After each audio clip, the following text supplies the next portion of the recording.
السلام علیکم ورحمۃ اللہ وبرکاتہ۔ آرٹیکل وائس میں حاضر خدمت ہوں آج کے روزنامہ جنگ کے کالم لے کے۔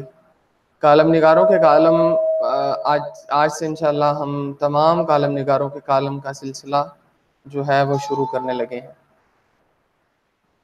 پہلا کالم ہے جی آج کا، وجاہت مسعود صاحب کا، دو قومی نظریہ ختم ہو گیا۔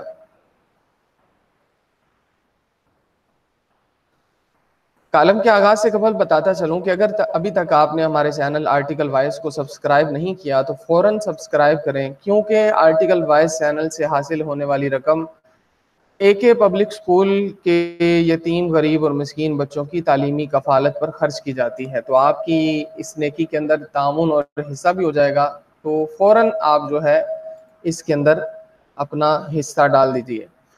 وجاہت مسعود صاحب آج کے کالم کا آغاز کرتے ہیں۔ موضوع ایسا سنگین ہے کہ فیض صاحب کے دل آویز، نرم خو، ملال انگیز لہجے سے بات نہیں بنے گی۔ فیض صاحب نے گردش لیل و نہار کی کٹھنائیوں کے لیے ضبط و حال کا جو نسخہ اختیار کیا تھا، اس کا خمیر علم، ایقان، ریاضت اور نگہ دور رس سے اٹھا تھا۔ دھوپ اور سویرے کی ایسی راس رچانا فقط آرزو کی بات نہیں، اس میں دو چار بہت سخت مقام آتے ہیں اور پس منظر پر غور فرمائیے۔ بغاوت کا مقدمہ ہے، غداری کا الزام ہے، قید تنہائی ہے، ایز رسانی کی آزمائش ہے، تابع فرما اخبارات میں اداریے پر اداریہ نکل رہا ہے کہ غداروں کے اس ٹولے کو جلد از جلد پھانسی دی جائے۔ روایت کی جاتی ہے کہ ایک روز عدالت میں منصف نے بھی حیرانی سے کہا، فیض اٹارنی جنرل عدالت میں تمہارے لیے سزائے موت کا مطالبہ کرتا ہے، اور سر شام اپنے کمرے میں بیٹھ کر کف افسوس ملتا ہے کہ ایسا شاعر کہاں سے لاؤں گا جو موت کے سائے میں بھی لیلائے وطن کی چاہت سے دستبردار ہونے پر تیار نہیں، اور کہتا ہے نثار میں تیری گلیوں پہ اے وطن کے جہاں چلی ہے رسم کے کوئی نہ سر اٹھا کے چلے۔ بات سادہ تھی، فیض اور ان کے رفیق اپنے نقوش قدم سے پاکستان میں دو قومی نظریے کی نئی تشریف رقم کر رہے تھے۔ بابائے قوم کی قیادت میں تقسیم ہند کے مطالبے پر سیاسی کشاکش میں دو قومی نظریے کی جو خد و خال متشکل ہوئے، وہ 14 اور 15 اگست 1947 کے درمیانی شب غیر متعلق ہو گئے۔ قائد اعظم کا موقف تھا کہ ہندوستان میں ایک نہیں دو اقوام بستی ہیں، چنانچہ برٹش ہندوستان کو دو ممالک میں تقسیم کیا جائے۔ یہ مطالبہ 3 جون 1947 کو تسلیم کر لیا گیا۔ ہندوستان اور پاکستان دو الگ الگ قومی ریاستیں قرار پائیں۔ دونوں ریاستوں میں مشترکہ تاریخ، جغرافیائی ہمسائیگی اور مسلمہ بین الاقوامی قوانین کے سوا کوئی آئینی، سیاسی اور انتظامی تعلق باقی نہ رہا۔ اب پاکستان ایک نئی اور غیر ملکی حکمرانی سے آزاد قومی ریاست تھی، جہاں کے عوام کو اپنی زمین پر اپنے منتخب نمائندوں کے ذریعے حکمرانی کا حق مل گیا تھا۔ دو قوموں کا خرخشہ ختم ہوا اور پاکستان میں ایک قوم کی تعمیر کا مرحلہ سامنے آیا۔ قائد اعظم نے 11 اگست 1947 کو ریاست پاکستان کے خد و خیال بیان کیے تھے کہ پاکستان میں سب شہریوں کو ایک جیسے آئینی، سیاسی اور معاشی حقوق حاصل ہوں گے۔ ہر شہری کو یکساں مذہبی آزادی ملے گی۔ ریاست کا منصب شہریوں کی حفاظت اور ترقی کو یقینی بنانا ہوگا۔ قائد اعظم کی اس تقریر کو سنسر کرنے کی ناکام کوشش کی گئی۔ اس سانحے کی واقعاتی تفصیل تو ایک سے زائد مستند کتابوں میں مل جائے گی، اس کا پس منظر سمجھنا ضروری ہے۔ 18ویں صدی میں یورپی اقوام کے قدم ہندوستان میں پہنچے تو انسانی تاریخ سلطنت کے عہد سے گزر رہی تھی۔ سیلابی دلدل کی طرح پھیلتی اور سکڑتی سلطنتوں کا جواز فوجی قوت سے اخذ کیا جاتا تھا۔ جنوبی یوریا کی چھوٹی سی ریاست اسپین نے لاطینی امریکہ پر قبضہ کر رکھا تھا۔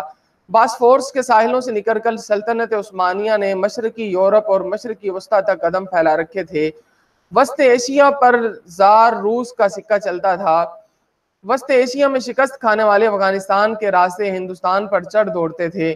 بر اعظم افریقہ فرانس اور برطانیہ کے محروسہ اقلیم تھے۔ جنوبی امریکہ کی کھیتوں میں افریقہ سے پکڑ کر لائے گئے غلام مشقت کرتے تھے۔ نشاط ثانیہ میں دریافت اور ایجاد کے انقلاب نے جہاں انسانی ترقی کے نئی دروا کیے، وہاں انسانیت کے بڑے حصے کو غلاموں کی منڈی میں بھی تبدیل کر دیا۔ ان حالات میں برطانیہ کے طالع آزماؤں نے پرتگیزی اور فرانسیسی حریفوں کو شکست دے کر ہندوستان میں قدم جمائے۔ ہندوستان پر برطانوی قبضے کی 2 صدیوں میں قومی ریاست کے تصور نے سلطنت کی جگہ لے لی۔ ہندوستان کی آزادی کے لیے جدوجہد قومی ریاست اصولی ڈھانچے کی بنیاد پر کی گئی۔ ہندوستان میں برطانوی حکمرانوں کا تسلط 3 ادوار کا مرہون منت تھا: فوج، سول انتظامیہ اور عدلیہ۔ مٹھی بھر فوج برطانوی شہریوں اور بھاڑے پر لیے گئے مقامی ملازموں کے اس ریاستی مشینری کے لیے بنیادی سیاسی فیصلے لندن میں ہوتے تھے۔ ہندوستان کے 30 کروڑ باشندوں کا جنگ، محصولات اور قانون سازی میں دخل نہیں تھا۔ حاکم اور محکوم کے اس بندوبست میں دھرتی کے بیٹوں اور بیٹیوں کو اپنی قسمت پر اختیار نہیں تھا۔ ریاست اور باشندوں میں یہ دوئی ہوئی معاشی اور سیاسی استحصال کا میکانزم تھی۔ آزادی کا مقصد ریاست کے انتظام کو شہریوں کے تابع کرنا تھا۔ غیر ملکی تسلط سے ورثے میں ملنے والے عسکری، انتظامی اور عدالتی اداروں کی مراعات یافتہ حیثیت ختم کر کے انہیں سیاسی، تمدنی اور علمی قیادت کے تابع کرنا تھا۔ قائد اعظم کی تقریر سنسر کرنا انتظامی افسروں کی ابتدائی مزاحمت تھی۔ اکتوبر 1947 میں فرینک میسروی کی طرف سے قائد اعظم کے حکم عدولی ریاستی زوراوری کا دوسرا اظہار تھا۔ قرارداد مقاصد کی منظوری اس لیے پالک سیاسی قیادت کے جمہوری انحراف کا شاخسانہ تھی، جو غیر سیاسی راستوں سے اقتدار تک رسائی چاہتی تھی۔ عدلیہ نے غلام محمد کے فیصلوں کی توثیق کر کے یہ صف بندی مکمل کر دی۔ پاکستان کی سیاسی قیادت منہ زور ریاستی اداروں پر کاٹھی ڈالنے میں ناکام رہی۔ یہ پاکستان میں 2 قومی نظریے کی نئی تشکیل تھی۔ پاکستان میں سیاسی کشمکش کے 2 فریق ہیں۔ ایک طرف جمہور کے حق حکمرانی کی تکذیب کرنے والے اہلکار اور ان کے حواری ہیں، دوسری طرف پاکستان کے بے دست و پا عوام ہیں۔ ریاست ظالم اور غیر منصفانہ ہے، عوام ناخواندہ اور غریب ہیں۔ اس غیر متناسب صف بندی کے باوجود عوام سیاسی جماعتوں، صحافت اور تمدنی اداروں کی صورت میں مدافعت سے دستبردار نہیں ہوئے۔ پاکستان ایک قوم کے طور پر آزاد ہوا تھا، مگر آج 2 قومیں بستی ہیں۔ قوم کی یہ تقسیم عمودی بھی ہے اور افقی بھی۔ صحافت ہی کو لے لیجئے، صحافی کے ہر لفظ پر اس کی قومیت کی مہر ہے۔ اس کے موضوعات بتاتے ہیں کہ وہ خط تقسیم کے کس طرف کھڑا ہے۔ ادیب کا قلم گواہی دیتا ہے کہ وہ قیدی پرندوں کا رجز لکھتا ہے یا سرکاری اشاعت گھر سے مثبت خبریں ارسال کرتا ہے۔ پارلیمنٹ میں ہنگامہ آرائی کا نوحہ صاف کہہ دیتا ہے کہ سیاسی بالغ نظری کا مطالبہ کیا جا رہا ہے یا غیر سیاسی مداخلت کا جواز تراشا جا رہا ہے۔ معیشت کا تجزیہ بتاتا ہے کہ قوم کی پیداواری امکان کا مطالبہ کیا جا رہا ہے یا عوام کی ہڈیوں سے توانائی کی آخری رمق نچوڑنا مقصود ہے۔ پاکستان میں 2 قومی نظریے کی کشاکش ابھی زندہ ہے۔ ہر شہری کو اپنے ضمیر کی روشنی میں فیصلہ کرنا ہے کہ اسے بابائے قوم کے معدہ فلاحی جمہوری بندوبست کے لیے کھڑا ہونا ہے یا اپنے حصے کی رسد محفوظ رکھنے کے لیے شائی لاگ کی تائید کرنا ہے۔ یہ آرٹیکل تھا روزنامہ جنگ میں وجاہت مسعود صاحب کا۔ کیا 2 قومی نظریہ ختم ہو گیا؟